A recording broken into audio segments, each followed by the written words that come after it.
EWS OBC নিয়ে সেই প্রসঙ্গে জানতে চাইবো ইডব্লিউএসটা কি?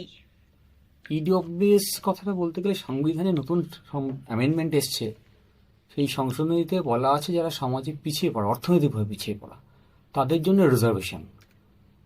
আর সেই রিজার্ভেশনটা দেওয়া হয়, বেসিক্যালি সার্টিফিকেটগুলো অ্যানুয়ালি দেওয়া হয় একটা ফিনান্সিয়াল ইয়ারে। যারা অর্থনৈতিকভাবে পিছিয়ে আছে তাদের জন্য এই সার্টিফিকেট, তাদের কলেজে অ্যাডমিশন হতে পারে, চাকরির ক্ষেত্রে রিজার্ভেশন হতে পারে, সেই রিজার্ভেশনের সুবিধার জন্যই এই ইডব্লিউএস এর কোটা তৈরি করা হচ্ছে। এটা দেখুন, পিছিয়ে পড়া অংশকে আসলে আইনে বলা আছে সকলকে, রাষ্ট্র সকলকে আইনের চোখে সমানভাবে দেখবে, সমানভাবে ট্রিট করবে।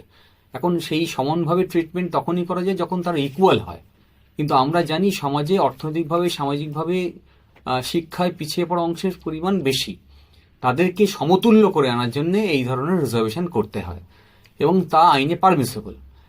কিন্তু আমরা বিগত দিনগুলোতে আমরা যা দেখতে পাচ্ছি পশ্চিমবঙ্গের নিরিখে, সেখানে একটা বড় অংশের ওবিসি সার্টিফিকেট যারা পেয়েছিল, ওবিসি অন্তর্ভুক্ত যারা ছিল, সেই সব সাবকাস্টগুলোকে বাতিল করেছে হাইকোর্টের ডিভিশন বেঞ্চ। আইনে প্রতি 10 বছর পর পর সার্ভে করে যারা এগিয়ে গেল অর্থনৈতিকভাবে, সামাজিকভাবে, এডুকেশনালি, তাদেরকে এক্সক্লুড করে যারা পিছিয়ে আছে তাদেরকে ইনক্লুড করা যায়। তার জন্য এই সার্ভে প্রভিশন আইনে আছে। সেই সার্ভে দীর্ঘদিন ধরে পশ্চিমবঙ্গে হয় না। একই সঙ্গে ইডব্লিউএস এর জন্য যে পোর্টাল করা আছে, সেই পোর্টালে তারা পোর্টালটাকে এমনভাবেই বানিয়েছে যারা সাবকাস্টের অন্তর্ভুক্ত আছে তারা ইডব্লিউএস এর জন্য অ্যাপ্লাই করতে পারবে না।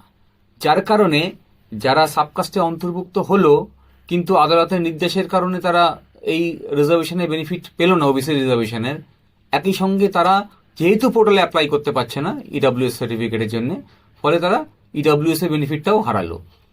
ফলে দীর্ঘদিন এই আইনি জটিলতা এবং সদিচ্ছার অভাব সরকারের, এই দুটি কারণে এই তারা উভয় সংকটের মধ্যে পড়ল। ওবিসির অধিকারও হারালো, আবার ইডব্লিউএস এর সুবিধাও তারা পেল না। এ কারণেই আমরা আদালতের দ্বারস্থ হয়েছিলাম এবং আদালতে আজ খুব নির্দিষ্টভাবে সরকারকে নির্দেশ দেওয়া দিয়েছেন যে এই পোর্টাল এখনই শুধরাতে হবে, তাকে আপডেট করতে হবে, যাতে যারা ওবিসি তালিকাভুক্ত আছে তারাও অ্যাপ্লাই করতে পারে। একটা ব্যক্তি একই সঙ্গে দুটো বেনিফিট নাই নিতে পারে, কিন্তু তাকে অ্যাপ্লিকেশনটা করতে পারবে এবং তার সার্টিফিকেটটা যাতে পারে তার ব্যবস্থা করতে হবে। এবং আদালত এও নির্দেশ দিয়েছে যত পেন্ডিং অ্যাপ্লিকেশনস আছে সেগুলো ইতিমধ্যে কনসিডার করতে হবে দ্রুততার সঙ্গে।